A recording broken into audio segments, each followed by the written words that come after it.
Once again good evening to everyone. എന്നിവിടെ എത്തിയ എല്ലാവരെയും സന്തോഷത്തിന്റെ ഭാഷയിൽ, സ്നേഹത്തിന്റെ ഭാഷയിൽ, അതിനപ്പുറത്ത് ശുഭാപ്തി വിശ്വാസത്തിന്റെ ബലത്തോടുകൂടി, ആ ചിന്തയോടുകൂടി നിങ്ങൾക്ക് എല്ലാവർക്കും ജീവിതത്തിൽ എന്നും സമ്പൽ സമൃദ്ധിയും ഐശ്വര്യവും ക്ഷേമവും ആയുരാരോഗ്യവും ഇതെല്ലാം ഉണ്ടാക്കി തരുന്ന ശുഭാപ്തി വിശ്വാസവും ശുഭചിന്തകളും ഉണ്ടാവട്ടെ എന്നുള്ള പ്രാർത്ഥനയോടുകൂടി ഗ്രാറ്റിറ്റ്യൂഡ് ആദ്യം തന്നെ എല്ലാവരും അറിയിക്കുകയാണ്.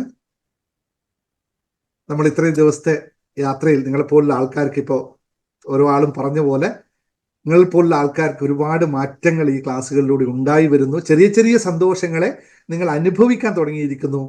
ചെറിയ ചെറിയ അല്ലെങ്കിൽ നമ്മുടെ ജീവിതത്തിൽ വരുന്ന വലിയ ദുഃഖങ്ങളെ ലഘൂകരിച്ചുകൊണ്ട് കാണാനും സാധിക്കുന്നു എന്ന് പറയുന്ന ഒരു വലിയ തിരിച്ചറിവ് നൽകാൻ ഇത്തരം ക്ലാസ്സുകൾ നിങ്ങൾക്കൊരു സാധ്യമായും ക്ലാസ്സുകൾ കൊണ്ട് ഗുണകരമായെങ്കിൽ അതിൽ സർവേശ്വരന് നന്ദി, സർവ്വചരാചരങ്ങൾക്ക് നന്ദി, എല്ലാ വ്യൂവേഴ്സും നന്ദി. എനിക്ക് നൽകുന്ന സപ്പോർട്ട്, നിങ്ങൾ നൽകുന്ന സപ്പോർട്ടാണ് കൂടുതൽ പ്രസന്നവധനായി കൂടുതൽ കാമ്പുള്ള കാര്യങ്ങളുമായി നിങ്ങളുടെ മുന്നിൽ വരാനും അവതരിപ്പിക്കാനും പറ്റുന്നത്. അതിന് നിങ്ങൾക്കും യൂട്യൂബിൽ ഒരുപാട് ആൾക്കാർ കമന്റ് ചെയ്യുകയും അവരുടെ വിഷയങ്ങൾ അവതരിപ്പിക്കുകയും നന്ദി പറയുകയും പ്രകാശിപ്പിക്കുകയും ഒക്കെ ചെയ്യുന്നവർക്കും എൻ്റെ ഹൃദയത്തിന്റെ ഭാഷയിൽ നിന്നും നന്ദി പറയുന്നു. ഇനിയും കൂടുതൽ നിങ്ങളൊക്കെ സപ്പോർട്ട് ചെയ്യണം. നിങ്ങളുടെ ചോദ്യങ്ങൾ അവിടെ വരണം. നിങ്ങൾക്ക് എല്ലാവർക്കും ക്ലാസ്സിൽ പങ്കെടുക്കാൻ സാധിക്കുന്നുണ്ടാവില്ല. അപ്പൊ യൂട്യൂബ് കാണുന്നവരെല്ലാവരും ചോദ്യങ്ങൾ ഉണ്ടായാൽ ഞാനതിന് മറുപടി അവിടെ പറ്റുന്നത് ചെയ്യും, ഇല്ലെങ്കിൽ നമ്മുടെ അഡ്മിന്മാർ ചെയ്യും. അതുകൂടാതെ തന്നെ നിങ്ങൾ എല്ലാവരും, ഇപ്പൊ ഞാൻ ഇന്നൊരു ഉദാഹരണം പറഞ്ഞു. ഇന്ന് നമ്മുടെ ക്ലാസ്സിൽ സ്ഥിരമായി പങ്കെടുക്കുന്ന ഒരു സഹോദരിയുടെ ഭർത്താവിന് പെട്ടെന്നൊരു ചെറിയ അറ്റാക്ക് വന്നു, ഹോസ്പിറ്റലൈസ് ചെയ്തു. പക്ഷെ നല്ല സാധാരണ അവസ്ഥയിലാണെങ്കിൽ ആ സ്ത്രീ, അവരെ കുടുംബം വല്ലാണ്ട് പേടിച്ച് ഷവർ ചെയ്യുന്ന ഒരു അവസ്ഥ വരും. സ്വാഭാവികമാണ്, അങ്ങനെ മനുഷ്യന് പറ്റുള്ളൂ. പക്ഷെ ഉടനെ അവരെനിക്ക് പേഴ്സണലായിട്ട് മെസ്സേജ് അയച്ചു. പേഴ്സണലായിട്ട് മെസ്സേജ് അയച്ചപ്പോൾ ഞാൻ, നമുക്ക് സാധാരണ എങ്ങനെയാണോ പറയുന്നത്, പക്ഷെ അതിനപ്പുറത്തേക്ക് ഒരു ചെറിയൊരു മന്ത്രം കൂടി പറഞ്ഞു. ആ മന്ത്രം ഒന്ന് ഉച്ചരിച്ചോളൂ, നമുക്ക് അതിൽ നിന്നും സർവേശ്വരൻ തന്നെ നമ്മളെ കാത്തു സൂക്ഷിക്കും, ഒരു വിഷയവും ഉണ്ടാവില്ല എന്നത് പറഞ്ഞതിന്റെയും അവർക്ക് ആത്മധൈര്യം നൽകിയതിന്റെയും അവർക്ക് ഇത് ക്ലാസ്സിൽ നിന്ന് കിട്ടിയ ആത്മധൈര്യത്തിന്റെയും ബലത്തിൽ അവർ ആ വിഷയത്തെ വളരെ ലഘുവായി കാണുകയും, പക്ഷെ സംഭവിക്കേണ്ടതൊക്കെ സംഭവിക്കും. അതിനൊന്നും നമുക്ക് ആർക്കും തടക്കാൻ പറ്റില്ല. മനുഷ്യനതൊന്നും എവിടെയും തടുത്തു നിർത്താൻ സാധിക്കില്ല. അതിനെ നമ്മൾ ഉൾക്കൊള്ളുന്ന രീതിക്ക് മാത്രമേ നമുക്ക് മാറ്റപ്പെടുത്താൻ പറ്റുള്ളൂ. നമ്മൾ എങ്ങനെയാണ് കാണുന്നത് അതിലിരിക്കും. എന്നിട്ട് ആ സഹോദരി എന്നോട് രണ്ടാമത് പറഞ്ഞ വാക്ക്, സാറേ അവര് 6-7 മാസമൊക്കെ ബെഡ്റിഡനായി പോകുമെന്നാണ് പറഞ്ഞത്. പക്ഷെ ഞാനത് വിശ്വസിക്കുന്നില്ല. കാരണം നമ്മുടെ മാനിഫെസ്റ്റേഷൻ പവർ ഇത്രയും ശക്തമാണ്. അതുകൊണ്ട് എൻ്റെ ഹസ്ബൻഡ് എത്രയും പെട്ടെന്ന് തന്നെ എഴുന്നേറ്റ് വരുമെന്ന് എനിക്ക് പൂർണ്ണ വിശ്വാസമുണ്ട്. അവിടെ ഈ സിറ്റുവേഷൻ നിൽക്കുമ്പോൾ ആള് പറയണമെങ്കിൽ ആ മെന്റൽ സ്ട്രെങ്ത് എത്രത്തോളം ആയിരിക്കുമെന്ന് എനിക്ക് മനസ്സിലായി. ഇങ്ങനെയാണ് നമ്മൾ ജീവിതത്തെ കാണേണ്ടത്. ജീവിതത്തിൽ വരേണ്ടതൊക്കെ വരും. കാരണം രാത്രിക്ക് പകലുണ്ടെങ്കിൽ, അല്ലെങ്കിൽ പകലിനൊരു രാത്രി ഉണ്ടെങ്കിൽ, വേനലിനൊരു മഴയുണ്ടെങ്കിൽ ഇതെല്ലാം ഉണ്ടാവണം. എങ്കിൽ മാത്രമേ ജീവിതമാകുള്ളൂ. പക്ഷെ ഇവിടെ എൻ്റെ പ്രിയപ്പെട്ട സഹോദരങ്ങളെല്ലാം ശ്രദ്ധിക്കേണ്ടത്, ഇത് ജീവിതമാണ്. ഇവിടെ എല്ലാം ഉണ്ടാകും. അവിടെ നമ്മൾ എങ്ങനെ നമ്മുടെ ജീവിതത്തെ കാണുന്നു, അല്ലെങ്കിൽ ഉൾക്കൊള്ളുന്നു, പ്രതിഫലിപ്പിക്കുന്നു. കാണുക, ഉൾക്കൊള്ളുക, പ്രതിഫലിപ്പിക്കുക, ഈ 3 പ്രോസസ്സ് അറിഞ്ഞിരിക്കാം. ഈ പ്രതിഫലിക്കുന്നതിന്റെ ഔട്ട്പുട്ടായിരിക്കും നമ്മുടെ ജീവിതം എന്നത്. അപ്പോൾ വളരെയധികം ശ്രദ്ധിച്ച് സുഖമായി, ജീവിതം എന്ന് പറയുന്നത് വലിയ വിഷയമുള്ള കാര്യമേ അല്ല. അതിനെയൊക്കെ വളരെ ലളിതമായി കാണാനും, സമ്പത്തിന്റെ വിഷയത്തിലായാലും ആരോഗ്യത്തിന്റെ വിഷയത്തിലായാലും നമ്മൾ എടുക്കേണ്ട ചില പ്രിക്വേഷൻസ് ഉണ്ട്. ആ പ്രിക്വേഷൻസിനെ അറിഞ്ഞ് പഠിച്ച് ചെയ്തു പോയാൽ നമ്മൾക്ക് ഇത്തരം വിഷയങ്ങളിലൊന്നും വരാതെ മുന്നോട്ട് പോകാൻ പറ്റുമെന്ന് മനസ്സിലാക്കുക. അപ്പോൾ എല്ലാവർക്കും സന്തോഷത്തോടു കൂടി യൂട്യൂബ് വീഡിയോ കാണുന്നവരെല്ലാവരും, അല്ലെ, 10,000-കണക്കിന് ആൾക്കാരാണ് നമ്മൾ യൂട്യൂബ് വീഡിയോ ഇപ്പോൾ കാണുന്നത്. അപ്പൊ അവരോടെല്ലാം ഒരു റിക്വസ്റ്റ്, ഇത് കേൾക്കുമ്പോൾ ഒന്ന് ആ സബ്സ്ക്രിപ്ഷൻ ബട്ടൺ ഒന്ന് പ്രസ് ചെയ്തേക്ക്. അപ്പോൾ രാവിലെ എൻ്റെ വീഡിയോ വരുന്ന സമയം പലരും റിക്വസ്റ്റ് അനുസരിച്ച് മാറ്റിയിരിക്കുന്നു. ഇപ്പോൾ 7 മണിക്കുള്ളത് നാളെ മുതൽ 6 മണി സമയത്ത് തന്നെ അപ്ലോഡ് ചെയ്യാൻ വേണ്ടി അഡ്മിനോട് പറഞ്ഞിട്ടുണ്ട്. കാരണം കുറേ ആൾക്കാർ പറഞ്ഞു, സാറേ ഓഫീസിൽ പോകുന്ന തിരക്ക് 7 മണിയാകുമ്പോൾ കിച്ചണിലേക്ക് കയറണം, അതിനു മുമ്പ് സമയമുണ്ട്, അതുകൊണ്ട് കാണണം എന്നുള്ള. അപ്പോൾ അതുകൊണ്ട് ആ സമയത്തേക്ക് മാറ്റി വെച്ചിരിക്കണം. അപ്പോൾ എല്ലാവരും സബ്സ്ക്രിപ്ഷൻ ചെയ്യാൻ മറക്കരുത്. നിങ്ങളുടെ വിഷയങ്ങൾ എന്ത് തന്നെ ആയാലും. ഇന്നൊരു സഹോദരി പറഞ്ഞു, വീട്, എനിക്ക് അഡ്മിൻ അയച്ചു തന്ന മെസ്സേജാണ്, കുറേ വർഷങ്ങളായി, 62 വയസ്സായി, പക്ഷെ ഇതുവരെ ഒരു വീട് ഉണ്ടാക്കാൻ പറ്റിയിട്ടില്ല, എന്താ ചെയ്യേണ്ടതെന്ന് ഒരു പിടിയില്ല എന്നൊക്കെ. ഇത്തരം കമന്റുകളെ നമ്മളുടെ സമൂഹം, നമ്മൾ വരാനിരിക്കുന്ന കമ്മ്യൂണിറ്റി അതുമായിട്ട് എങ്ങനെ ചെയ്യാൻ പറ്റും, സന്തോഷത്തോടെ അവർക്ക് എന്ത് ഹെൽപ്പ് ചെയ്യാൻ പറ്റും എന്നൊക്കെ ആലോചിക്കും. പറ്റുന്ന രീതിയിൽ നമുക്ക് വരും. പക്ഷെ ഒരു കാര്യം കൂടി, ഞാൻ ഇവിടെ അവരുടെ സിറ്റുവേഷൻ ഞങ്ങളുടെ നാട്ടിലാണെന്ന് പറഞ്ഞു, അതുകൊണ്ട് എന്നെ പരിചയപ്പെടുത്തിയില്ലല്ലോ അല്ലേ? എന്നെ ഒന്ന് പരിചയപ്പെടുത്താൻ കഴിഞ്ഞ പ്രാവശ്യം മറന്നുപോയി. എൻ്റെ പേര് നിങ്ങൾക്ക് എല്ലാവർക്കും അറിയാം, എങ്കിലും ഒന്നുകൂടി പറയാം. എൻ്റെ പേര് ദിനേശ് മുങ്ങത്ത്. ഞാൻ യു എയിലാണ് താമസം. പക്ഷേ കഴിഞ്ഞ 24 വർഷമായി യു എയിലാണ്. ഞാനൊരു എന്റർപ്രണറാണ്, അതുപോലെ തന്നെ ഓതറാണ്. 4 പുസ്തകങ്ങൾ എഴുതിയിട്ടുണ്ട്. ഇനിയിപ്പോൾ വരാനിരിക്കുന്ന എത്രയാണെന്നുള്ളത് ദൈവത്തിന് മാത്രം നിശ്ചയമുള്ള കാര്യമാണ്.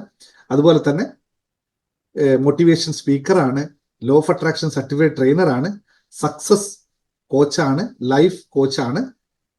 പിന്നെ ബാക്കിയുള്ള കാര്യങ്ങളൊക്കെ ഇനി ഓരോ ദിവസം ആഡ് ചെയ്തുകൊണ്ടിരിക്കുന്ന ഒരു വ്യക്തി, ചെറിയ ഒരു മനുഷ്യ വ്യക്തിയാണ്. എന്നെ കൊണ്ടാവുന്ന രീതിയിലുള്ള പ്രവർത്തനങ്ങൾ ഞാൻ എന്നെ ബൂസ്റ്റ് ചെയ്യുന്നതാണ് എൻ്റെ പ്രവർത്തനം. അപ്പോൾ അത് ഞാൻ എന്നെ സ്വയം ബൂസ്റ്റ് ചെയ്യുമ്പോൾ കൂടെയുള്ള കുറച്ച് പേരെയും കൂടെ ചേർക്കുന്നു എന്ന് മാത്രമാണ് ഈ പ്രക്രിയ കൊണ്ട് ചെയ്യുന്നത്. അതുകൊണ്ട് സന്തോഷത്തോടു കൂടി, ഞാൻ എൻ്റെ സ്വദേശം കാസർഗോഡ് ജില്ലയാണ്, താമസവും കാസർഗോഡ് തന്നെയാണ്. ഞങ്ങൾ കുടുംബം ഒക്കെ, എൻ്റെ ഫാമിലിയൊക്കെ ഇവിടെയുള്ളത് ആണ്. എൻ്റെ സിമ്പിൾ ആയിട്ടുള്ള എക്സ്പ്ലനേഷൻ. അപ്പോൾ എൻ്റെ നാട്ടുകാരോടുള്ള റിക്വസ്റ്റ് ഉണ്ട്, ആരെങ്കിലും ഒക്കെ കാസർഗോഡ് ജില്ലയിൽ നിന്ന് എൻ്റെ വീഡിയോ കാണുകയും ഈ ക്ലാസ്സിൽ പങ്കെടുക്കുകയോ ചെയ്യുന്നുണ്ടെങ്കിൽ എൻ്റെ ഒരു ഹമ്പിൾ റിക്വസ്റ്റ് ആണ്. ഇത്രയും വർഷം ലോകത്തെ മുഴുവൻ കുറേ കളങ്ങൾ കണ്ടതുകൊണ്ട് പറയുകയാണ്, നമ്മുടെ ഡിസ്ട്രിക്ട് മറ്റെല്ലാ ഡിസ്ട്രിക്റ്റിനെയൊക്കെ സംബന്ധിച്ച് വളരെ പിറകിൽ നിൽക്കുകയാണ്. പ്രത്യേകിച്ച് ഇത്തരം കാര്യങ്ങളിൽ ഇപ്പോഴും ഈ മോട്ടിവേഷൻ എന്താണ്, ക്ലാസ് എന്താണ്, ലോ ഓഫ് അട്രാക്ഷൻ എന്താണെന്നൊക്കെ അറിയുന്നത് വളരെ വിരളമായ ആൾക്കാരാണ്. ഈവൻ സൂം തന്നെ അത്രയും വളരെ ലെസ് ആയിട്ടാണ് ഉപയോഗിക്കുന്നത്. അതുകൊണ്ട് നിങ്ങളോടുള്ള റിക്വസ്റ്റ്, നിങ്ങൾ ഇത് കണ്ടു കഴിഞ്ഞാൽ മാക്സിമം ആൾക്കാർക്ക് ഷെയർ ചെയ്ത് കൊടുക്കുക. അവർക്കൊക്കെ കുറച്ച് നിരന്തരമായി കാണുമ്പോൾ കുറച്ച് ജ്ഞാനം അവരിലെത്തും, കുറച്ച് അറിവെത്തും, അതിലൂടെ മാറ്റപ്പെടട്ടെ എന്നുള്ള ഒരു റിക്വസ്റ്റും കൂടി നിങ്ങളുടെ മുമ്പിൽ വെക്കുകയാണ്. അപ്പോൾ ഓക്കെ, താങ്ക് യു. ഇത്രയും പറഞ്ഞ് നമ്മൾ ഇന്നത്തെ നമ്മുടെ പ്രധാന വിഷയത്തിലേക്ക് പോകാം അല്ലേ? Are you ready?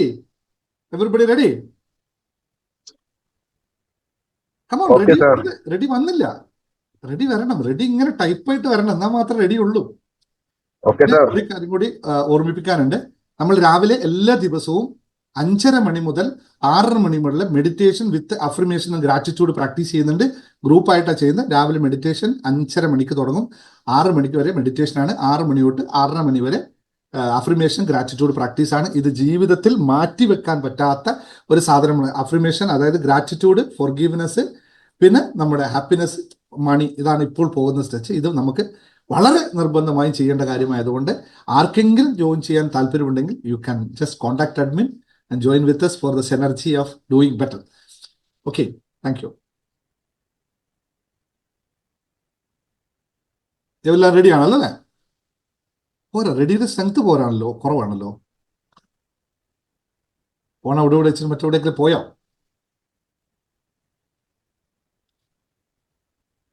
ഒരു മിനിറ്റ്, എന്താണ്?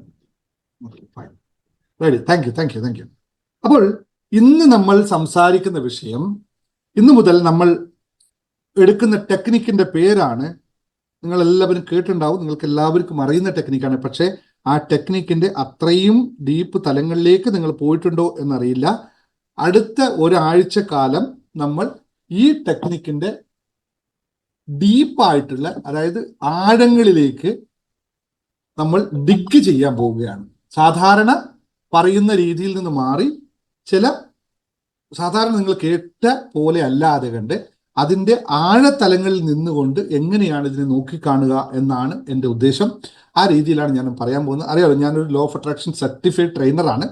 അപ്പോൾ ഞാൻ പറയുന്ന കാര്യങ്ങൾക്കെല്ലാം ഒരു രീതിയിൽ ഞാനതിനെ പ്രാക്ടീസ് ചെയ്തിട്ടുണ്ടാവും, അതിൻ്റെ റിസൾട്ട് കൊണ്ടുവന്നിട്ടുണ്ടാവും. അതാണ് എനിക്ക് കൃത്യമായി പറയാനുള്ളത്. അപ്പോൾ ഇന്ന് മുതൽ നമ്മൾ ലോ ഓഫ് അട്രാക്ഷൻ വെച്ചിട്ടുള്ള ഒരു പ്രോഗ്രാംസ് ആണ് ചെയ്യുന്നത്. ഫണ്ടമെന്റൽ എല്ലാ നിയമത്തിൽ കഴിഞ്ഞ ആഴ്ചകൾ നമ്മൾ ചെയ്തത് മുഴുവൻ മണി മാനിഫെസ്റ്റേഷൻ എന്ന് പറയുന്ന ഒരു പ്രോഗ്രാമിലായിരുന്നു. ഈ ആഴ്ച ഇനി പറയാൻ പോകുന്നത് ലോ ഓഫ് അട്രാക്ഷൻ ആണ്. അപ്പോൾ നമുക്ക് ഇന്ന് എടുക്കുന്നത്, ഞാൻ സമ്പത്തുമായി ബന്ധപ്പെട്ട വിഷയം തന്നെയാണ്, പക്ഷെ സമ്പത്തിന്റെ ഈ കാര്യത്തെ എങ്ങനെയാണ് ലോ ഓഫ് അട്രാക്ഷനിലൂടെ നമ്മൾക്ക് ഒഴിവാക്കാൻ പറ്റുന്നത്, അല്ലെങ്കിൽ അതിനെ ഓവർകം ചെയ്യാൻ പറ്റുന്നത് എന്നാണ് നമ്മുടെ വിഷയം. അപ്പോൾ സബ്ജക്ട് എന്താണ്? എല്ലാവർക്കും ഓർമ്മയുണ്ടോ? ഒന്ന് നോക്കിയേ, എല്ലാവർക്കും ടൈപ്പ് ചെയ്ത് നോക്കിയേ. ആ വേർഡ് മാത്രം, ഇംഗ്ലീഷ് വേർഡ് മാത്രം ടൈപ്പ് ചെയ്താൽ മതി. നിങ്ങൾക്ക് പ്രത്യേകിച്ച് നോട്ട് ചെയ്തോളൂ. പറട്ടെ, അപ്പൊ ഓക്കെ. യെസ്, MO ആ പേരാണ് മണി ബ്ലോക്ക് എന്ന് പറയുന്ന ഏറ്റവും കൂടുതലായിട്ട് ആൾക്കാര്, അല്ലേ? ഞാനല്ലേ ദിനേശ്?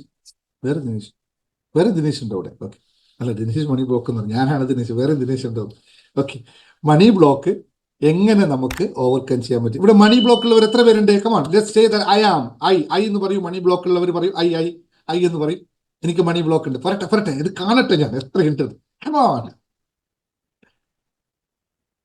മണി ബ്ലോക്ക് ഉണ്ടെന്ന് പറയണ്ടേ നിങ്ങൾ? എത്ര പേർക്ക് മണി ബ്ലോക്ക് ഉണ്ട്?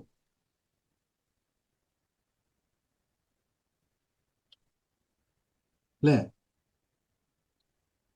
പറയട്ടെ, മണി ബ്ലോക്ക് ഉണ്ടെന്ന്. നിങ്ങൾ ഇല്ലെങ്കിലും ഉണ്ട്. എനിക്ക് വഴിയെ പോകുന്നതൊക്കെ എനിക്ക് ഉണ്ട് കേട്ടോ.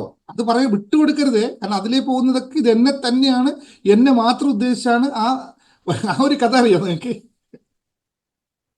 ഒരു കഥ പറയാം, ചെറിയൊരു കഥ പറയാം. നമ്മൾ നമ്മളിങ്ങനെ വഴിയെ നടന്നു പോവുകയാണ്, അല്ലേ? റോട്ടിലേക്ക് നടന്നു പോകുമ്പോൾ ഒരുപാട് ഈ നാട്ടിൽ ഒരുപാട് ചാവാലി പട്ടികളൊക്കെ ഇങ്ങനെ റോട്ടിൽ ഉണ്ടാവുമല്ലോ, സാധാരണ ഇതിൽ ഉണ്ടാവുമല്ലോ. അപ്പൊ നമ്മളിങ്ങനെ നടന്നു പോകുമ്പോൾ ഒരു ചാവാലിപ്പട്ടി, എൻ്റെ ഒരു അനുഭവം പറയാം. എൻ്റെ കൂടെ ഒരു ഫ്രണ്ട് ഉണ്ടായിരുന്നു. പണ്ട് ഞാൻ നാട്ടിൽ പോയപ്പോൾ ഞാനും ഫ്രണ്ട് ഇങ്ങനെ നടക്കുകയാണ്. പുള്ളി കുറച്ച് ഈ പട്ടിയെ കുറച്ച് പേടികളാണ്. അപ്പോൾ നടന്നു പോകുമ്പോൾ കുറേ പട്ടികൾ എതിരെ വരുന്നുണ്ട്. അപ്പോൾ ഒരു പട്ടി പുള്ളിയെ കണ്ടപ്പോൾ ഒന്ന് തലയ്ക്ക് കുലുക്കി റെഡിയാക്കി വന്നു. അപ്പോൾ പുള്ളി വിചാരിച്ചു ഇതെന്നെ കടിക്കാനുള്ള പരിപാടിയാണ്, യാതൊരു തർക്കമില്ല, ഇതെന്നെ കടിക്കാനുള്ളതാണ്. അപ്പൊ ഞാൻ പറഞ്ഞു, നീ കുഴപ്പമില്ല, നീ നടക്ക്, നോക്കാം, നമുക്കൊന്നുമില്ല. എന്ന് പട്ടി ഇപ്പോൾ തലയ്ക്കൊന്നും അങ്ങനെ കടിക്കില്ലല്ലോ. ആ പട്ടി വീണ്ടും പുള്ളിയെ വന്നിട്ട് ഒന്ന് തലയ്ക്ക് വഴി കാണുമ്പോഴേ തല കുടിക്കാം. പറയടാ, അതെന്നെ കടിക്കോട്ടോ, നിന്റെ നാട്ടിലേക്ക് വന്നിട്ട് പട്ടിയായിട്ട് കടിച്ചു എന്ന് പറഞ്ഞാൽ ഭയങ്കര വിഷയമാണെന്ന് പറഞ്ഞു. നീ വാ, പോയപ്പോൾ നിന്നൊന്നുമല്ല, അത് അതിന്റെ വഴിക്ക് പോവാണെന്ന് പറഞ്ഞു. പുള്ളി എന്തായാലും നിന്നെടുത്ത് അനങ്ങാൻ തയ്യാറല്ല. അത് എന്നെ തന്നെയാണ്, എന്നെ മാത്രമാണ് ഉദ്ദേശിച്ചത് എന്ന് പറഞ്ഞിട്ട് നിന്നു. അതുപോലെ നിങ്ങൾ കുറച്ച് പേരുണ്ട് കേട്ടോ. സത്യമായും പറയാണ്, നിങ്ങൾക്ക് യഥാർത്ഥത്തിൽ ഇതില്ല എങ്കിൽ കൂടി ഇത് എന്നെ തന്നെയാണ്, എനിക്ക് തന്നെയാണ് എന്ന് പറയുന്ന ആൾക്കാർ ഈ കൂട്ടത്തിൽ എൻ്റെ സഹോദരന്മാർ ആരെങ്കിലും ഉണ്ടെങ്കിൽ, മണി അങ്ങനെ ഒരു സംഭവം അല്ല നിങ്ങൾ മനസ്സിലാക്കി. നിങ്ങൾ ഉണ്ട് എന്ന് പറഞ്ഞ് പിടിച്ചു വെക്കണ്ട, അത് വിട്ടുകളാം. കുറച്ചൊക്കെ ഞാൻ പറഞ്ഞു വരാം ബാക്കി കാര്യം. ഞാൻ സിമ്പിളായിട്ട് ചില ആൾ ടൈപ്പ് ചെയ്യുമ്പോൾ ഞാൻ മനസ്സിലാക്കി ഐ എന്ന് പറഞ്ഞത്, പക്ഷെ യഥാർത്ഥത്തിൽ അവർക്ക് ഇല്ല എന്ന് എനിക്ക് വ്യക്തമായി മനസ്സിലായത് കൊണ്ടാണ് ഞാൻ അവർ പറഞ്ഞത് കേട്ടോ. അങ്ങനെയല്ല, മണിയുടെ പോളിസി ഒന്നും അങ്ങനെയല്ല കേട്ടോ. നിങ്ങൾ ഈ പറഞ്ഞ പോലെ ഒന്നും അല്ല മണിയുടെ പോളിസി. അതൊന്നും മനസ്സിലാക്കിയാൽ മതി. മണി മാത്രമല്ല, എല്ലാത്തിനും ഒരു പ്രകൃതി നിയമമുണ്ട്. എല്ലാ കാര്യങ്ങൾക്കും പ്രകൃതി നിയമമുണ്ട്. ഇപ്പോൾ നിങ്ങൾക്ക് ഈ കിട്ടുന്ന ക്ലാസ് അടക്കം ഒരു പ്രകൃതി നിയമത്തിന്റെ ഭാഗമാണ്, അല്ലാതെ ഒന്നും നടക്കുന്നൊന്നും അല്ല ഇത്. പക്ഷെ ഇതൊന്നും മനസ്സിലാക്കാൻ, അതെന്താണ് പ്രകൃതി നിയമം എന്ന് അറിയോ? ആ പ്രകൃതി നിയമം ഇത്രയേ ഉള്ളൂ, സിമ്പിളാണ്. നിങ്ങൾ എന്ത് ആഗ്രഹിക്കുന്നുവോ അത് നിങ്ങൾക്ക് ലഭിക്കും എന്നത് മാത്രമാണ് ഇതിന്റെ പ്രകൃതി നിയമം. നിങ്ങൾ എന്ത് ആഗ്രഹിക്കുന്നുവോ അത് നിങ്ങൾക്ക് ലഭിക്കും എന്നതാണ് പ്രകൃതി നിയമം. അപ്പോൾ ഈ നേരത്തെ ഇപ്പൊ ടൈപ്പ് ചെയ്ത ആൾക്കാരെല്ലാം ഐ ഉണ്ടോ ഇല്ലയോ? ആ പറഞ്ഞ സ്റ്റേറ്റ്മെന്റ് വിഡ്രോ ചെയ്യാൻ നിങ്ങൾ തയ്യാറാണോ ഇപ്പൊ? അപ്പൊ എവിടെയാണ് വിഷയം? മണിയിലാണോ വിഷയം, നമ്മളിലാണോ വിഷയം? അല്ലേ? അപ്പൊ മണിയല്ല ബ്ലോക്ക് ഉള്ളത്, നമ്മളിലാണ് ബ്ലോക്ക് ഉള്ളത്. രണ്ടും തമ്മിൽ ചെറിയൊരു വ്യത്യാസമുണ്ട്. ഞാൻ ചോദിച്ചത് മണി ബ്ലോക്ക് ഉണ്ടോ എന്നാണ്.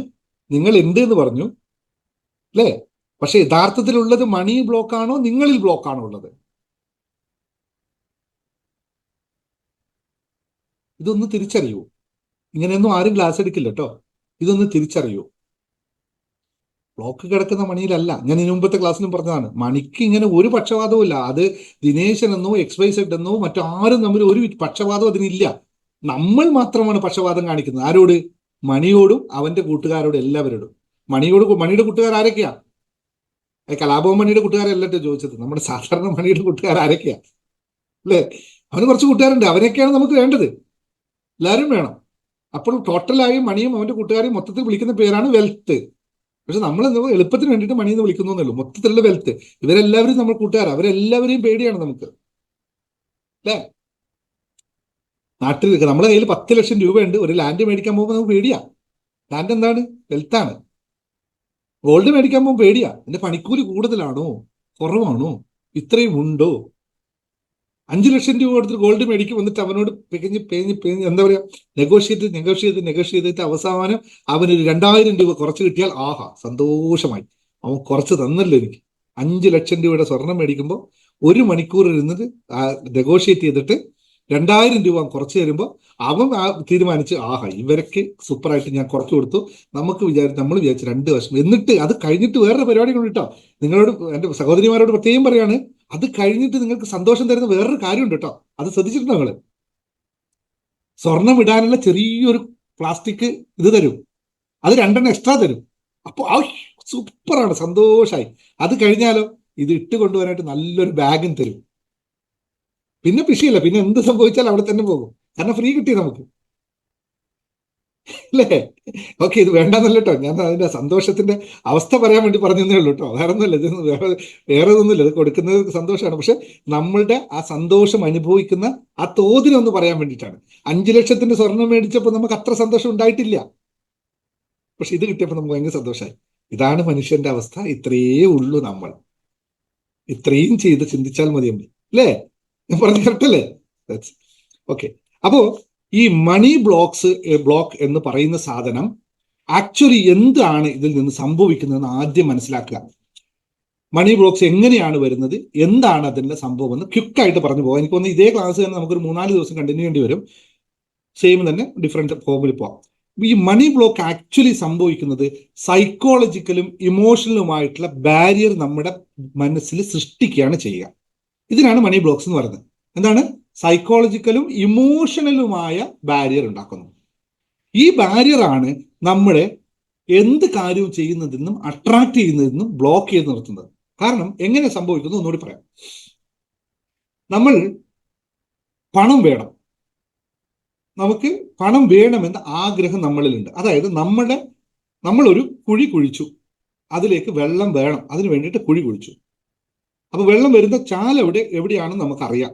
അതിന് തത്തുല്യമായി നമ്മളിവിടെ കുഴി വെട്ടിയിട്ട് ഈ ചാലിലേക്ക് നമ്മൾ കണക്ഷൻ കൊടുക്കാൻ നിൽക്കുമ്പോൾ നമുക്ക് ഒന്നാമത്തെ പേടി വരും, ഈ വെള്ളം മുഴുവൻ ഇതിൽ നിറഞ്ഞു കഴിഞ്ഞാൽ, മുഴുവൻ നിറഞ്ഞു കഴിഞ്ഞാൽ എന്തെങ്കിലും ഇവിടെ അനർത്ഥം സംഭവിക്കുമോ, പൊട്ടിപ്പോകുമോ, എന്റെ വീട് തകർന്നു പോകുമോ, ഇതൊക്കെ ഞാൻ സാധാരണ കൃഷിക്കാരുടെ ഒരു ഭാഷയിൽ എടുത്ത് പറയാണ് കേട്ടോ. ഇങ്ങനെ വരും. അത് കഴിഞ്ഞിട്ട് നമ്മൾ എന്ത് ചെയ്യുന്ന വെച്ചാൽ ആ വരുന്ന ചാലിനകത്ത് ഒരുപാട് വേസ്റ്റുകൾ ഉണ്ടാവും. അത് മുഴുവൻ നമ്മൾ എടുത്ത് അതേപോലെ ഇങ്ങോട്ട് കണക്ട് ചെയ്യും. അപ്പൊ ഇവിടെയും ആ വേസ്റ്റുകൾ വരും. ഇതാണ് യഥാർത്ഥ സംഭവിക്കുന്നത്. അതായത് എങ്ങനെയാന്ന് വെച്ചാൽ ഇതെങ്ങനെ സംഭവിക്കുന്നു വെച്ചാൽ നമ്മുടെ നമ്മുടെ സമൂഹത്തിൽ നിന്നും കുടുംബത്തിൽ നിന്നും കൊണ്ടുവരുന്ന കുറേ ബ്ലോക്കുകളുണ്ട്. ഇതിനു മുമ്പ് ഞാൻ പറഞ്ഞിട്ട് കുറെ കാര്യങ്ങളാണ്. നമ്മൾ ചെറുപ്പത്തിൽ കേട്ടിട്ടുണ്ടാവും. ചെറുപ്പം മുതലേ നമ്മൾ കേൾക്കുന്നതായിരിക്കും അച്ഛനും അമ്മയും പറയുന്നത്, ഇവിടെ പണമൊന്നുമില്ല, നമ്മൾ ദരിദ്രരാണെന്ന് റിപ്പീറ്റഡ് ആയിട്ട് പറഞ്ഞു കേൾക്കുമ്പോൾ നമ്മുടെ സബ് കോൺഷ്യസ് മൈൻഡ് സ്റ്റോർ ചെയ്തിരിക്കുന്നത് ദാരിദ്ര്യം, പണമില്ല, അല്ലെങ്കിൽ പണം കിട്ടാൻ അത്ര എളുപ്പമല്ല, ജോലി ചെയ്താൽ കൂലി കിട്ടില്ല എന്നുള്ള കുറേ സാധനങ്ങൾ നമ്മൾ ഇവിടെ സ്റ്റോർ ചെയ്ത് വെച്ചിട്ടുണ്ട്. ഇത് നമ്മുടെ ഇൻഗ്രെയിൻ ബിലീഫ്സ് എന്ന് പറയും. അതായത് നമ്മൾ ബിൽട്ടിനാക്കി വെച്ച ഒരു ബിലീഫ് സിസ്റ്റം അവിടെ ഉണ്ട്. അത് ഓരോ ആളും വളരുന്നതനുസരിച്ച് കൂടി വരികയുള്ളൂ. നമ്മളിപ്പോ ഒരു ഉദാഹരണം പറയാം. ഒരു 2 വയസ്സായ കുട്ടിക്ക് ഒരു മിഠായി കിട്ടിയാൽ എത്ര സന്തോഷത്തോടു കൂടി അവനത് കഴിക്കും. അവൻ അതിന്റെ മിഠായിയുടെ പൈസയെ പറ്റി ആലോചിക്കോ, അല്ലെങ്കിൽ ഇത് ആര് തന്നു എന്ന് ആലോചിക്കോ, എന്തിന് തന്നു എന്ന് ആലോചിക്കോ? ഒന്നുമില്ലല്ലോ, അവനത് കഴിക്കും. പക്ഷെ അതേപോലെ 40 വയസ്സായ ഒരാൾക്ക് കിട്ടിയാൽ അതെങ്ങനെ എടുത്ത് തിന്നുവോ? ആ സന്തോഷത്തോടെ കഴിക്കുമോ? ചോദ്യം വരും, ഇയാൾ എന്തിനാണ് എനിക്കിപ്പോ മിഠായി തന്നത്? എന്താണ് അയാൾ ഉദ്ദേശം? ഈ മിഠായിയിൽ മറ്റതും ചേർത്തിട്ടുണ്ടോ? ഈ മിഠായി എന്നെ എന്തെങ്കിലും വളക്കാനല്ലേ, അല്ലെങ്കിൽ എൻ്റെ എന്തെങ്കിലും കാര്യം നേടാനല്ലേ? ഇങ്ങനെ കുറെ സാധനങ്ങൾ അവിടെ കൊണ്ടുവരും. ഒരു കാര്യമില്ലാത്ത കുറെ സാധനങ്ങളുണ്ട്. ഇതെങ്ങനെ വരുന്നു വേണ്ടെന്നല്ല, അത് ശ്രദ്ധിക്കണം. ഞാൻ ഈ പറഞ്ഞ പോലെ നാളെ യൂട്യൂബ് വീഡിയോ കേട്ടിട്ട് ആരും വന്ന പോലെ സാറേ അങ്ങനെ ശ്രദ്ധിക്കായിരുന്നാൽ എന്തെങ്കിലും അബദ്ധം സംഭവിച്ചു, അങ്ങനെയൊന്നുമല്ല കേട്ടോ. നമ്മൾ ചിന്തിക്കുന്നത് അതിനെ മനസ്സിലാക്കിക്കൊണ്ട് ചെയ്യണം. ഇതെങ്ങനെയാണ് വന്നത്? സമൂഹത്തിൽ നിന്ന് കേട്ടത്, സമൂഹം പറഞ്ഞു പഠിപ്പിച്ചത്, വീട്ടിൽ നിന്ന് പറഞ്ഞു പഠിപ്പിച്ചത്, ഇങ്ങനെയൊക്കെയുള്ള കാര്യങ്ങൾ. ഇനിയിപ്പോ ആ 2 വയസ്സായ കുട്ടി വളർന്നു വരുമ്പോഴോ, then the started the filtration. ആര് തന്നാൽ മിഠായി വാങ്ങിക്കണം, ആര് തന്നാൽ മിഠായി വാങ്ങിക്കരുത്, അവനെ എങ്ങനെ തിരിച്ചറിയും, സ്ട്രേഞ്ചർ എങ്ങനെയാണ്, ഇത് പഠിച്ചു വരുന്നുണ്ട്. അത് ആവശ്യവുമാണ്. പക്ഷേ അതിന്റെ നല്ലതും മോശവും തിരിച്ചറിയാനുള്ള കഴിവില്ലാതെ പോകുന്നു. അതേപോലെ മണിയും നമുക്ക് സംഭവിക്കുന്നത് എങ്ങനെയാണ്? ഇപ്പോൾ ഒരാൾ വന്നിട്ട് നിങ്ങൾക്ക് എന്നാ പിടിച്ചോ 10,000 എന്ന് പറഞ്ഞ് തന്നാൽ നിങ്ങൾ വാങ്ങിക്കാൻ തയ്യാറാകുമോ? 2 വട്ടം ആലോചിക്കും. ഇതെന്തിനാ ഇപ്പൊ എനിക്ക് ഈ കാശ് തരുന്നത്? എന്താ എന്റെ ഉദ്ദേശം? ഇയാൾ എന്താ എന്റെ നേടാനല്ലേ? ഇങ്ങനെ കാര്യങ്ങൾ നമ്മൾ ആലോചിക്കില്ലേ? സ്വാഭാവികമാണ്. സ്വാഭാവികമാണ്. അത് സ്വാഭാവികമാകുമ്പോഴും നമ്മളിൽ ഉണ്ടാകുന്ന ഒരു ഭയമുണ്ട് അവിടെ. നമ്മൾ ക്രിയേറ്റ് ചെയ്ത് വെച്ച ഭയമുണ്ട്. ഇനിയിപ്പോ ഒരാൾ പറയാണ്, ഇത് നിങ്ങൾ വീട്ടിലൊന്നും ഈ 1,00,000 രൂപ അങ്ങ് വെച്ചേളൂ, എനിക്ക് നാളെ എടുത്തോളാം എന്ന് പറഞ്ഞാൽ നമുക്ക് ഉറക്കമില്ല അന്ന് രാത്രി. ഉറങ്ങാൻ പറ്റില്ല നമുക്ക്. 100 കാര്യങ്ങൾ നമ്മൾ ആലോചിക്കും. അങ്ങനെ നമുക്ക് വരുന്നുണ്ടെങ്കിൽ, നമ്മൾ അങ്ങനെയുള്ള ബ്ലോക്കുകൾ നമ്മളിൽ ഉണ്ടെങ്കിൽ പിന്നെ എങ്ങനെയാണ് നമ്മളിലേക്ക് കാശ് വരിക? ഒന്നാമത്തത്. രണ്ടാമത്തത്, കാശുമായിട്ടുള്ള ആറ്റിറ്റ്യൂഡ്. കാശുമായിട്ടുള്ള ആറ്റിറ്റ്യൂഡ് എന്താണ്? എന്നും ഇല്ല, അല്ല, അറിയില്ല, പറ്റില്ല, അത് കൂടുതലാണ്, അത് നടക്കില്ല എന്ന് പറഞ്ഞ് നടക്കുന്ന ആറ്റിറ്റ്യൂഡ്.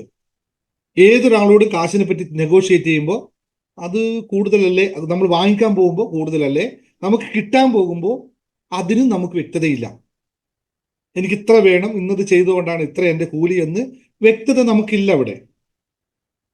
അല്ലെങ്കിൽ ഞാൻ ചെയ്യുന്ന വർക്കിന്റെ മൂല്യം എന്താണെന്ന് അറിയില്ല. അപ്പോൾ നമുക്ക് എങ്ങനെയാണ് കൂട്ടാൻ പറ്റുക? നമുക്ക് കൂടുതൽ കിട്ടുക? രണ്ടാമത്, ഇനി എനിക്ക് എന്തൊക്കെ രീതിയിൽ പൈസ ഉണ്ടാക്കാൻ പറ്റുമെന്നതിനെ പറ്റി ചിന്തിക്കുന്ന പോലുമില്ല. പറയുന്നത് എൻ്റെ കാശില്ല, എനിക്ക് പൈസ വരുന്നില്ല എന്ന് മാത്രം പറഞ്ഞുകൊണ്ടിരിക്കുന്ന സമയത്ത് എങ്ങനെയാണ് എനിക്ക് കാശ് ഉണ്ടാക്കാൻ പറ്റുന്നത് എന്ന് ചിന്തിക്കുന്നത് പോലുമില്ല. Am I right? ഈ പറയുന്ന കാര്യം നിങ്ങളെല്ലാം അനുഭവിക്കുന്നില്ലേ? ചിന്തിക്കുന്ന പോലുമില്ല. വീട്ടിൽ പൈസയില്ല, യാഥാർത്ഥ്യമാണ്. എങ്ങനെ ഞാൻ കാശ് ഉണ്ടാക്കും? എല്ലാവർക്കും പറ്റും. ഇവിടെ ഒരു കാര്യത്തിൽ ഞാൻ നിങ്ങളോട് 100% ഞാൻ ഒരു കാര്യം പറയാണ്. നിങ്ങൾ സ്ത്രീകളായാലും പുരുഷന്മാരായാലും ജീവിതത്തിൽ തുല്യരാണ് എന്ന് മറക്കാതിരിക്കുക. എല്ലാവർക്കും കഴിവുകളുണ്ട്. ഒരാളും കഴിവ് കുറഞ്ഞവരോ കൂടിയവരോ അല്ല. പുരുഷന്മാർ ചെയ്യുന്ന ചില ജോലികൾ സ്ത്രീകൾക്ക് ചെയ്യാൻ പറ്റില്ല. പക്ഷെ സ്ത്രീകൾ ചെയ്യുന്ന മിക്ക ജോലികളും പുരുഷന്മാരെ കൊണ്ട് ചെയ്യാൻ പറ്റില്ല. അതുകൊണ്ട് രണ്ടുപേരും തുല്യരാണ്. അതുകൊണ്ട് ഞാൻ വീട്ടിലിരിക്കുകയാണ്, എനിക്ക് കാശ് കിട്ടില്ലല്ലോ എന്ന് പറഞ്ഞ് എൻ്റെ പ്രിയ സഹോദരിമാർ നിൽക്കരുത്. ഇന്ന് യുഗകാലം മാറി. നിങ്ങൾക്ക് പുരുഷന്മാരുണ്ടാക്കുന്നതിനേക്കാളും കൂടുതൽ പണം സമ്പാദിക്കാനുള്ള നൂതനമായ മാർഗങ്ങളുണ്ട്. അത് ചെയ്യണം. അപ്പൊ ഇതെല്ലാം നിങ്ങൾ നിൽക്കുന്നത് ആ ബിലീഫ് സിസ്റ്റത്തിനകത്താണ്, ആറ്റിറ്റ്യൂഡിനകത്താണ്. ഇനി എന്താണ്? ആറ്റിറ്റ്യൂഡിന് അപ്പുറത്ത് വലിയൊരു സാധനമുണ്ട്. ഭയം എന്ന് പറയുന്ന സാധനം, ഫിയർ ഓഫ് മണി. അതിനെയാണ് എല്ലാ മഹാത്കളും എടുത്ത് കളഞ്ഞ അവർ രക്ഷപ്പെടാൻ എടുത്തു കളഞ്ഞ സാധനം. അതാണ് ഫിയർ ഓഫ് മണി എന്ന് പറയുന്നത്.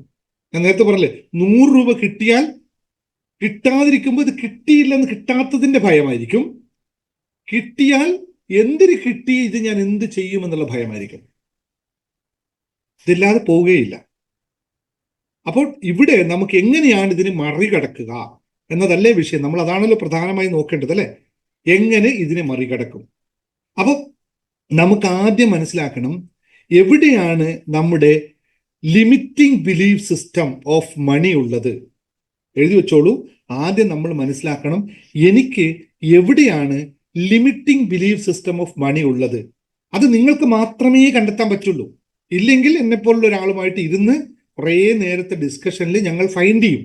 കാരണം നമ്മളിത് കുറേ ആൾക്കാരെ കണ്ടതുകൊണ്ട് നമുക്ക് ഫൈൻഡ് ചെയ്യാൻ പറ്റും. ഇല്ലെങ്കിൽ നിങ്ങൾ തന്നെ ഇരുന്ന് കണ്ടുപിടിക്കണം. Limiting believe of money, limiting believe about money എന്നത് മനസ്സിലാക്കുക. അതിന് നിങ്ങൾ കുറെ ടെസ്റ്റുകൾ നടത്തണം. നിങ്ങൾ തന്നെ ഓരോ കാര്യങ്ങൾ വരുമ്പോൾ നിങ്ങൾ എവിടെയൊക്കെയാണോ വിഷയങ്ങൾ വരുന്നത് ആ സമയത്തിന് നിങ്ങൾ സെൽഫ് അനലൈസ് ചെയ്യണം. എങ്ങനെയാണ് അനലൈസ് ചെയ്യുക? ഇപ്പോൾ ഒരു സാധനം മേടിക്കും. ഞാൻ ജസ്റ്റ് 1-2 എക്സാമ്പിൾ പറഞ്ഞു പോകാം. നിങ്ങൾക്ക് സഹോദരിമാർക്കും വീട്ടിലിരിക്കുന്ന സഹോദരിമാർക്കും അല്ലെങ്കിൽ മറ്റ് പ്രിയപ്പെട്ട സഹോദരന്മാർക്ക് എല്ലാവർക്കും ഉപയോഗിക്കാൻ പറ്റുന്ന ഒരു ചെറിയൊരു കാര്യം പറയാം. നിങ്ങളൊരു സാധനം മേടിക്കാൻ പോകുന്നു, ഒരു കടയിൽ പോകുന്നു. സ്വാഭാവികമായും കടയിലുള്ള ആൾ അതിന്റെ വില നിങ്ങളോട് പറയും. ആ വില കേൾക്കുമ്പോൾ നിങ്ങൾക്ക് എന്ത് ഫീലിങ്സ് ആണ് വരുന്നത് എന്ന് നോക്കാം. സാധാരണ പോയിട്ട് ഒരു സോഡ മേടിക്കുന്നതോ ഒരു പപ്സ് മേടിക്കുന്നതോ ചായ മേടിക്കുന്ന കാര്യം എല്ലായിട്ടും ഞാൻ പറഞ്ഞത് അവിടെ നിങ്ങളത് കോമൺ ആയിട്ടുള്ള കാര്യമായിരിക്കും. ആ എമൗണ്ട് നിങ്ങൾക്ക് അറിയാം. ഒരു ചായയുടെ 10 രൂപ എന്നുള്ളതോ 15 രൂപ എന്നുള്ളതോ നിങ്ങൾക്ക് അറിയാം. അപ്പോൾ നിങ്ങൾക്ക് വലിയ മാറ്റമൊന്നും വരില്ല. നിങ്ങൾ പൊതുവെ വാങ്ങിക്കാത്തൊരു സാധനത്തിനെ വാങ്ങിക്കാൻ പോകുമ്പോൾ, ഫോർ എക്സാമ്പിൾ ഫ്രിഡ്ജ് വാങ്ങിക്കാൻ പോവാണ്, ഒരു AC മേടിക്കാൻ പോവാണ്. അപ്പോൾ അങ്ങനെ സമയത്ത് നിങ്ങൾ എന്താണ് നിങ്ങൾക്ക് ഫീൽ ചെയ്യുന്നത് നിങ്ങൾ നോട്ട് ചെയ്യാം. എന്നിട്ട് ആ ഫീലിങ്സ് നിങ്ങൾക്ക് മനസ്സിലായല്ലോ, എനിക്ക് ആ പൈസയുടെ കാര്യം വരുമ്പോൾ ഇങ്ങനെയാണ് ഫീൽ ചെയ്യുന്നത്. ഇനി രണ്ടാമത് ഒരു എക്സാമ്പിൾ, ഒരു 30,000 രൂപയാണെന്ന് കരുതിക്കോ, ഒരു ഫ്രിഡ്ജ് വാങ്ങിക്കാൻ 30,000 രൂപയാണ്. അപ്പൊ നിങ്ങൾക്ക് എന്ത് വന്നു? ഇനിയും നിങ്ങൾ നിങ്ങളുടെ ഫ്രണ്ടിനെ വിളിച്ചിട്ട് ഒരു 30,000 രൂപ കടം ചോദിക്കുക. ആ കടം ചോദിക്കുമ്പോൾ നിങ്ങൾ എന്ത് ഫീലിങ്സ് ആണ് നിങ്ങൾക്ക് വരുന്നത് നോക്കുക. ഇവിടെ നിങ്ങൾ അനലൈസ് ചെയ്യാൻ പറ്റും. മൂന്നാമത്തെ കാര്യം, നിങ്ങളുടെ കയ്യിൽ ഒരു 30,000 രൂപ വീട്ടിലുണ്ട്, അല്ലെങ്കിൽ നിങ്ങളുടെ അക്കൗണ്ടിലുണ്ട്. ഈ രണ്ട് കാര്യം കഴിഞ്ഞിട്ട് നിങ്ങൾ അക്കൗണ്ടിലുള്ള 30,000 കാണുമ്പോൾ നിങ്ങൾക്ക് എന്ത് ഫീലിംഗ് ആണ് വരിക? ഇതൊന്ന് അനലൈസ് ചെയ്യുക. എന്നിട്ട് നിങ്ങളൊന്ന് അടുത്ത ക്ലാസ്സിൽ എന്നോട് പറയുക. ഈ അനലൈസ് ചെയ്തവർ അതിന് മറുപടി ഞാൻ അപ്പോൾ പറയാം. ഇല്ലാത്തവർ, യൂട്യൂബ് വീഡിയോ കാണുന്നവർ താഴെ ഇതൊന്ന് ചെയ്ത് കഴിഞ്ഞിട്ട് നിങ്ങൾക്ക് എന്ത് ഫീലിങ്സ് ആണ് വന്നതെന്ന് കമൻ്റായിട്ട് പറയുക. ഇപ്പം നിങ്ങൾക്ക് അതേ സമയത്ത് ചെയ്യാൻ പറ്റിയില്ലെങ്കിൽ രണ്ടാമത് ഈ വീഡിയോ ഒന്നുകൂടി നോക്കിയിട്ട് അവിടെ ഒന്ന് കമൻറ്റ് ചെയ്താൽ മതി. അപ്പോൾ നിങ്ങൾക്ക് കൃത്യമായി ഞാൻ പറയാൻ പറ്റും നിങ്ങൾക്ക് മണി ഫിയർ ഉണ്ടോ ഇല്ലയോ. Clear? Idea? Good. Are you ready? Everyone is ready for this?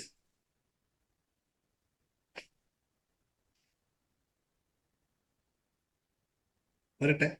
ഓ, മൊബൈലാണ് ഇങ്ങനെയല്ലേ?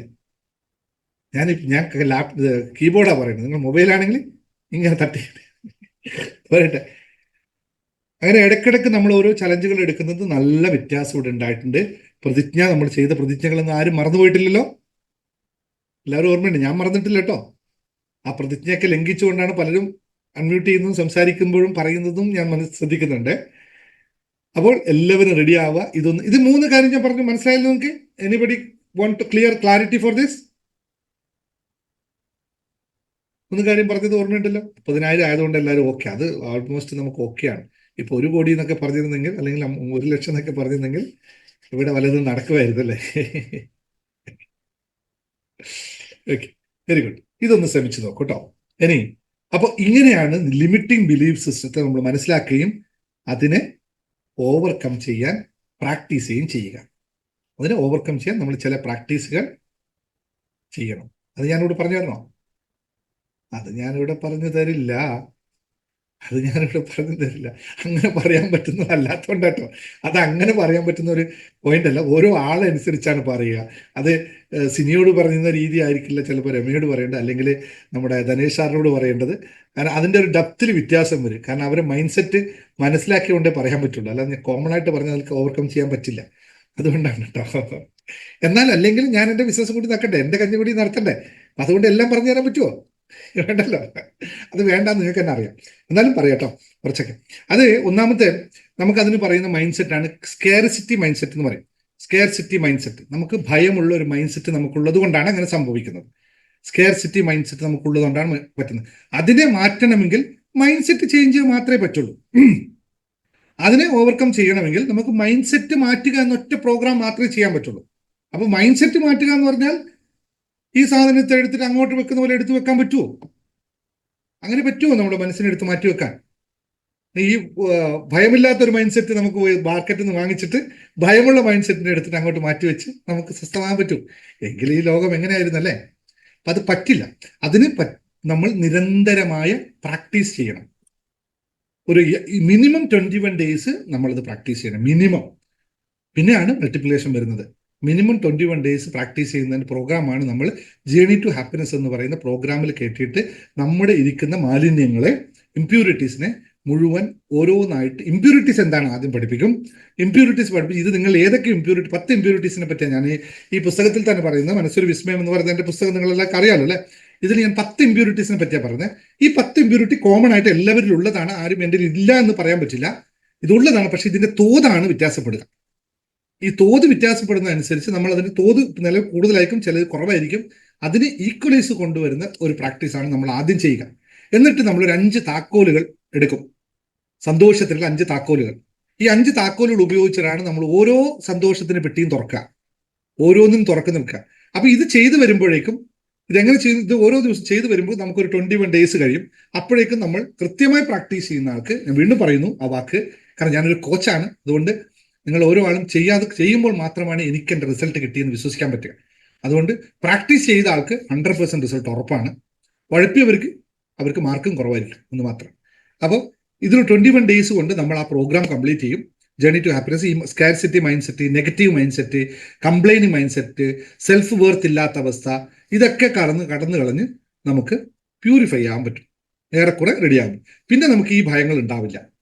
ഈ ഭയത്തിന് നമുക്ക് ഒരുപാട് റിസൾട്ടുകൾ അതുമായിട്ട് ബന്ധപ്പെട്ട കാര്യങ്ങൾ ആൾക്കാർ വന്നിട്ടുണ്ട്. അപ്പോൾ ഇത് നമ്മൾ അവിടെ ആ പ്രോഗ്രാമിലൂടെയാണ് ക്ലിയർ ചെയ്യാൻ പറ്റുക. ഈ പ്രോഗ്രാം നമ്മൾ journey to happiness programme 21 days plus 7 days continuous practice of 30 ഡേയ്സിന്റെ പ്രോഗ്രാമാണ്. പക്ഷേ പുതിയ നമ്മുടെ സിസ്റ്റം വെച്ചിട്ട് ഇതൊരു ലൈഫ് ടൈം പ്രോഗ്രാമാണ്. എന്ന് വെച്ചാൽ once you are enter that one, നിങ്ങൾ തീരുമാനിക്കണം ഞാൻ ഇത് ക്ലാസ് ക്വിറ്റ് ചെയ്യാണെന്ന് തീരുമാനിക്കണം. അതുവരെ ഞങ്ങൾ നിർത്തില്ല. നമ്മൾ കണ്ടിന്യൂസ് ആയിട്ട് നിങ്ങളെ പ്രാക്ടീസ് ചെയ്യിപ്പിച്ചുകൊണ്ടേയിരിക്കും. അത് നിങ്ങൾ എത്ര ഉയർന്നു വന്നാലും നിങ്ങൾ വേണ്ട പ്രാക്ടീസുകൾ അതിൽ നിന്ന് എടുത്തുകൊണ്ടിരിക്കണം. 21 ദിവസത്തെ ഏകദേശം ഒരു 65 മൊഡ്യൂൾസ് ഉണ്ട്. ഈ 65 മൊഡ്യൂൾസുകൾ നിങ്ങൾക്ക് എപ്പോൾ വേണമെങ്കിലും ഡൗട്ട് വരുമ്പോൾ ഒക്കെ എടുത്ത് പോവാം, നോക്കാം, പരിശോധിക്കാം, വീണ്ടും നമുക്ക് പ്രാക്ടീസ് ചെയ്യാം. ഈ പുസ്തകം നിങ്ങൾ വാങ്ങിച്ചു വെച്ചാൽ ഇതിലും അതിന്റെ ബാക്കി കാര്യങ്ങൾ കിട്ടും, ഷോർട്ടായിട്ട് കിട്ടും. കാരണം നമുക്ക് പുസ്തകത്തിന് ലിമിറ്റ് ഉണ്ട്, ഇത്രയും പേജുകൾ അനുസരിച്ചായിരിക്കണമല്ലോ. അപ്പൊ നിങ്ങൾക്ക് എപ്പോൾ വേണമെങ്കിലും കൈപ്പിടിക്കുന്ന ഒരു എന്താ പറയാ, ഒരു ഡിസ്റ്ററി പോലെ കൊണ്ടു നടക്കും. നിങ്ങൾക്ക് ആവശ്യം വരുമ്പോൾ ഇപ്പൊ എനിക്കൊരു കുറ്റബോധം തോന്നി, ഒരു ഭയം തോന്നി, എന്തുകൊണ്ടാണെന്ന് നമുക്ക് അവിടെ വെച്ച് അതിന്റെ ഡെഫിനേഷൻ എടുത്ത് നോക്കി അതിനെ ഓവർകം ചെയ്യാൻ പോകുന്ന ഒരു പ്രോസസ്സാണ് ജേർണി ടു ഹാപ്പിനെസ്സിൽ നടത്തുന്നത്. ഇനി ഇതാണ് ആ ഒരു പ്രോഗ്രാമിനായിട്ട് ബന്ധപ്പെട്ടുള്ള. ബാക്കി അതിന് ചേരാനും ഒക്കെ ആഗ്രഹമുള്ളവർ നിങ്ങളുടെ സ്പെഷ്യൽ ഓഫറും കാര്യങ്ങളൊക്കെ അഡ്മിനുമായി നേരിട്ട് സംസാരിച്ച് വാങ്ങിച്ചോളുക. നിങ്ങൾ നെഗോസിയേഷൻ പവർ ഉപയോഗിക്കുക, മണി ഫീർ ഒഴിവാക്കുക. എൻ്റെ കയ്യിൽ പൈസ ഇല്ല സാറേ, കോഴ്സ് വേണമെന്ന് പറഞ്ഞാൽ ഐ എം സോറി, നിങ്ങളുടെ കയ്യിൽ പൈസ ഉണ്ട് എന്ന് എനിക്കറിയാം. നിങ്ങൾ ഉണ്ട് എന്ന് പറഞ്ഞാൽ നിങ്ങൾ പൈസ തന്നില്ലെങ്കിൽ ചിലപ്പോൾ ഞാൻ തന്നെന്ന് വരും. പക്ഷെ പൈസ ഇല്ല സാറേ, കോഴ്സ് വേണമെന്നാണ് ഞാൻ തരില്ല. എന്തുകൊണ്ടാണെന്ന് മനസ്സിലായല്ലോ? ഇപ്പോൾ ഞാൻ എന്തുകൊണ്ടത് പറയുന്നത് മനസ്സിലായല്ലോ? ഇല്ല എന്ന് പറയുന്ന ഒരാൾക്ക് ഇനി ഇത്രയും ദിവസം എൻ്റെ ക്ലാസ് കേട്ടിട്ട് ഇല്ല എന്നാണ് നിങ്ങൾ വീണ്ടും പറയുന്നതെങ്കിൽ നിങ്ങൾക്ക് ഞാൻ ആ കോഴ്സ് തന്നതുകൊണ്ട് ഒരു ഗുണവും ഉണ്ടാവില്ല. അപ്പോൾ ആദ്യം നിങ്ങൾ കുറേ ദിവസം കൂടി ഇരുന്നിട്ട് ഇല്ല എന്നൊക്കെ മാറ്റിയിട്ട് വന്നോളൂ, എങ്കിൽ നിങ്ങൾക്ക് ചെയ്യാം. ഓക്കെ. രണ്ടാമത്തെ കാര്യം, ഇനി നമുക്ക് അടുത്ത കാര്യം വരുന്നത്, മൈൻഡ് സെറ്റിനകത്ത് അടുത്ത കാര്യം വരുന്നത് ഫിയർ ഓഫ് വെൽത്ത് എന്ന് പറയുന്നത്. സമ്പത്ത് എന്ന് പറയുന്നത് എല്ലാം നമുക്ക് ഭയമുണ്ടാക്കുന്ന അവസ്ഥ. ഫിയർ ഓഫ് വെൽത്ത് ആണ്. സമ്പത്തിനെ പറ്റി ഏത് പറഞ്ഞാലും ഭയമാണ്. യഥാർത്ഥത്തിൽ 90% ആൾക്കാരും ഭയമില്ലാതെ ഭയം എന്ന് പറയുന്നവരാണെന്നാണ് ഞാൻ പറയുക. എന്താണെന്നറിയോ?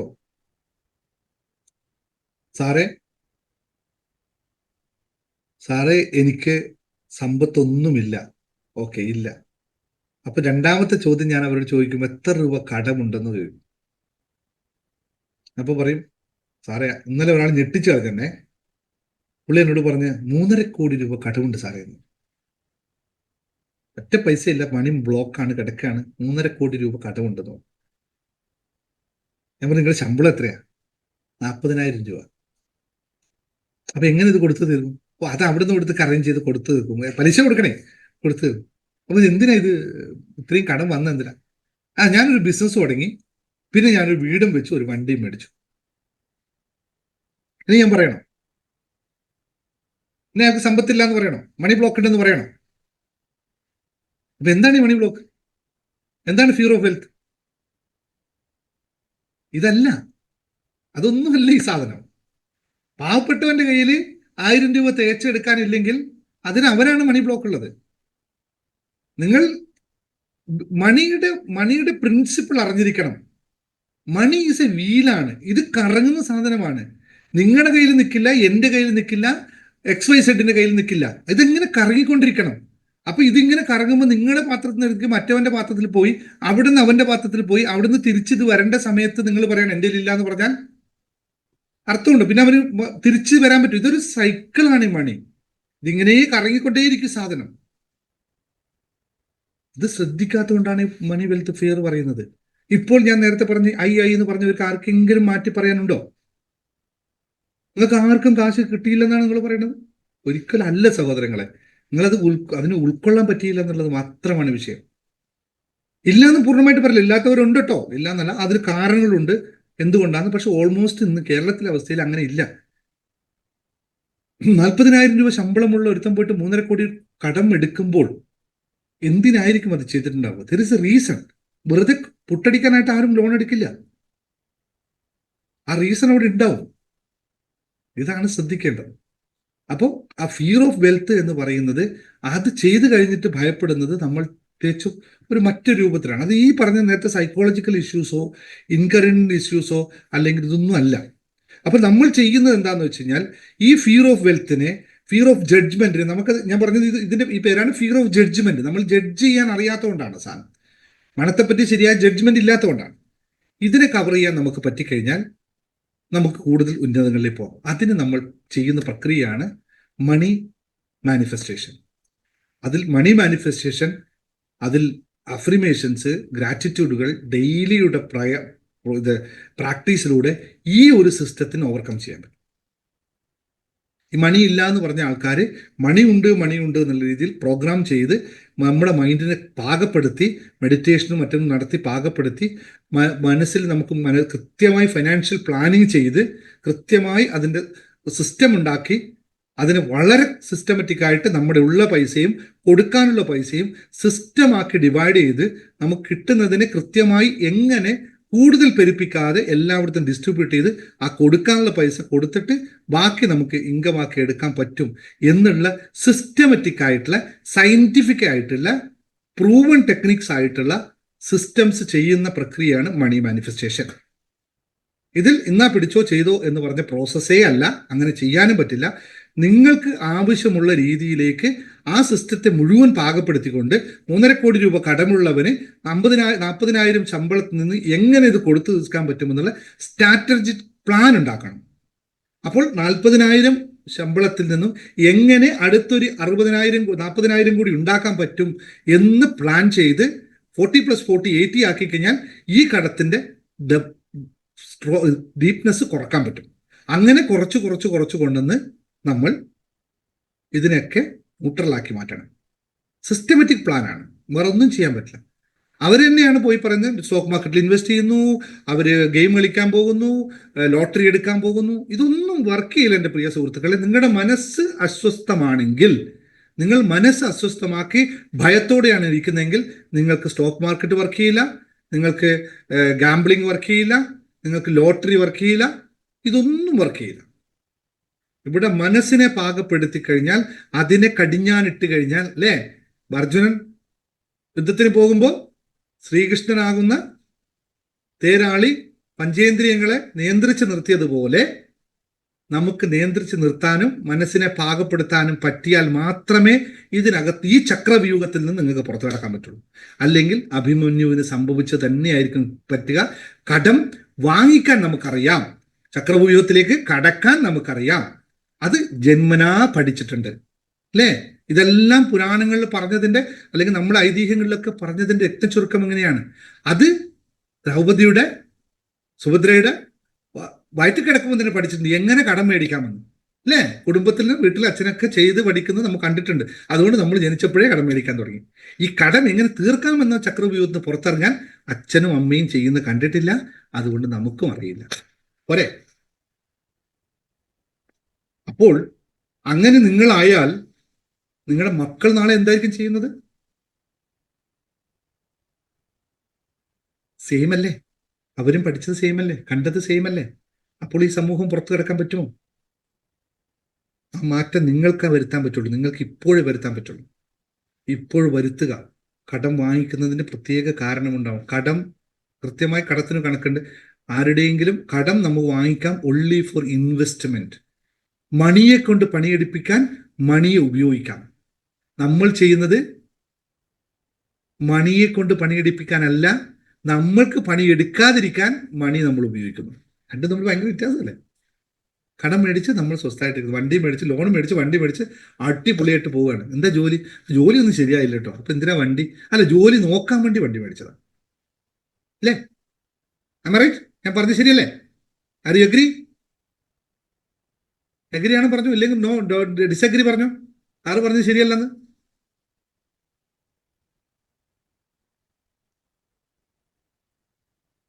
നിങ്ങൾ എഗ്രി പറയാതിരിക്കാനുള്ള കാരണം ഞാൻ യാഥാർത്ഥ്യമാണ് പറയുന്നത്. ഇതാണ് യാഥാർത്ഥ്യം. അപ്പോൾ ഇവിടെയാണ് ഞാൻ മണി മാനിഫെസ്റ്റേഷൻ കൊടുക്കാൻ പോകുമ്പോൾ എല്ലാവരോടും പറയുന്നത്, നിങ്ങളോട് എനിക്ക് നേരിട്ട് സംസാരിക്കണം.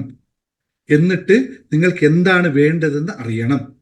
എങ്കിൽ മാത്രമേ നിങ്ങൾക്ക് നിങ്ങളെ ചെയ്യാൻ പറ്റുമോ ഇല്ലയോ എന്ന് പറയാൻ പറ്റുള്ളൂ. നിങ്ങൾ ഒരു കാരണവശാലും മാറ്റപ്പെടുത്താൻ തയ്യാറല്ലാത്ത മനസ്സുമായിട്ടാണ് വരുന്നതെങ്കിൽ I am very sorry my dear friends, അല്ലെങ്കിൽ എൻ്റെ പ്രിയപ്പെട്ട സഹോദരങ്ങളെ, നിങ്ങൾ മാറ്റാൻ തയ്യാറല്ലെങ്കിൽ ദിനേശിന് ഒരു മാജിക്കും അവിടെ കാണിക്കാൻ പറ്റില്ല. നിങ്ങൾ വെറുതെ എനിക്ക് കാശ് തന്നിട്ട് ഞാൻ വാങ്ങിക്കുകയുമില്ല. അങ്ങനെ ഒരു കാശ് എനിക്ക് ആവശ്യമില്ല. നിങ്ങൾക്ക് മാറ്റമുണ്ടാക്കാൻ നിങ്ങൾ പ്രതിജ്ഞാബദ്ധമാണെങ്കിൽ എന്നെ ചേർക്കാൻ കൂടെ ഞാൻ സപ്പോർട്ട് ചെയ്യും. അത് മാത്രമേ എനിക്ക് ചെയ്യാൻ പറ്റൂ. പക്ഷെ വർക്ക് ഞാൻ വഴി കാണിച്ചു തരും, വിളക്ക് കൊളുത്തി തരും. വിളക്ക് തൂക്കിപ്പിടിച്ച് നടക്കേണ്ട നിങ്ങളാണ്. കുഴിയുണ്ടോ മറ്റതുണ്ടോ എന്ന് മുന്നേ നടക്കുന്ന ഞാൻ പറഞ്ഞു തരും. കുഴി ആയിക്കോട്ടെ, ഞാൻ ചാടാം സാറേ എന്ന് പറഞ്ഞാൽ ചാടിക്കൊള്ളുക. ഞാൻ മുൻകൂട്ടി പറയും, ഇങ്ങനെ ചെയ്യരുത്, അങ്ങനെ ചെയ്യരുത്. ഞാൻ മിനിയാന്ന് ഒരു ഉദാഹരണം പറയാം. പ്രിയപ്പെട്ട സുഹൃത്ത് ഇപ്പോൾ ഇതിനകത്തുണ്ടോ എന്ന് എനിക്കറിയില്ല. എൻ്റെ പ്രിയപ്പെട്ട ഒരു സുഹൃത്ത് എനിക്ക് ഈ കോഴ്സിൽ ജോയിൻ ചെയ്യാൻ വളരെ താല്പര്യപ്പെട്ടിട്ട് വന്നു. ശമ്പളം കിട്ടിയില്ല എന്നതുകൊണ്ട് 2 ദിവസം വെയിറ്റ് ചെയ്തു. പക്ഷേ അപ്പോൾ സാറേ ഞാൻ ചേരുകയാണെന്ന് പറഞ്ഞുകൊണ്ടിരുന്നു. അവർ പറഞ്ഞു, അവർ അഡ്മിനുമായിട്ടുള്ള സംസാരത്തിൽ പറഞ്ഞു എന്നാണ് ഞാൻ അറിഞ്ഞത്. പക്ഷെ പിന്നെ പുള്ളി ഒരു ഫ്രണ്ടിന്റെ കയ്യിൽ നിന്നും കടം മേടിച്ചിട്ട് കാശ് അയച്ചു തന്നിട്ട് പറഞ്ഞു, സാറേ ഞാൻ കോഴ്സിന് ചേരുകയെന്ന് പറഞ്ഞു. അപ്പം ഞാൻ പറഞ്ഞു നേരിട്ട് സംസാരിക്കണം എന്ന് പറഞ്ഞു. നേരിട്ട് സംസാരിക്കുമ്പോൾ പുള്ളി എന്നോട് പറഞ്ഞു, സാറേ ഞാൻ കടം മേടിച്ചിട്ടാണ് പൈസ അയച്ചത്. ഞാൻ പറഞ്ഞു, നിങ്ങൾ ഇപ്പോൾ അയച്ചതായി ഞാൻ തിരിച്ചയക്കാൻ എനിക്ക് പറ്റില്ല. കാരണം അതുകൊണ്ട് ഞാൻ ഈ പൈസ നിങ്ങൾക്ക് തിരിച്ചയക്കുന്നില്ല. മേലിൽ ഇന്ന് ഡേറ്റ് ഇന്നതാണ്, ഇന്ന് മുതൽ നിങ്ങൾ ഇനി കടം മേടിക്കില്ല എന്നുള്ള പ്രോമിസ് നിങ്ങൾ എനിക്ക് തരണം. എന്നിട്ട് മാത്രമേ ക്ലാസ്സിൽ വരാവൂ.